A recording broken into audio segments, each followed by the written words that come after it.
இன்னைக்கு கோயிலை சுத்தி வந்து கோதார மண்ணி வாங்கி எல்லாம் ஊருக்கு வாடுத்து இருக்கு.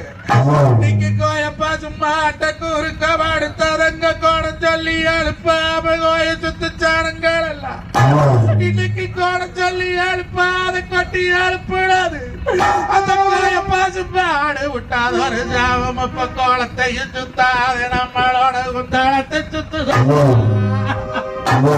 அண்ணா அண்ணா இன்னைக்கு சாமி வாசு மாடு இன்னைக்கு சதானத்து பிள்ளைனரா அந்த சாமி வாசு மாடு சதான பிள்ளைனரும் இன்னைக்கு தாருக்கம் சொல்லி எழுப்பாவே இன்னைக்கு நாங்க தாருக்கம் சொல்லி எழுப்பாவே தாடி கொண்டு எழுப்பினாது சாமி வாசு மாடு சந்தானத்து பிள்ளைனரும் இன்னைக்கு மாடு மட்டும் சாமப்போ அந்த மரத்தைய சுத்தாதே நம்ம மாடிய சுத்துதுன்னா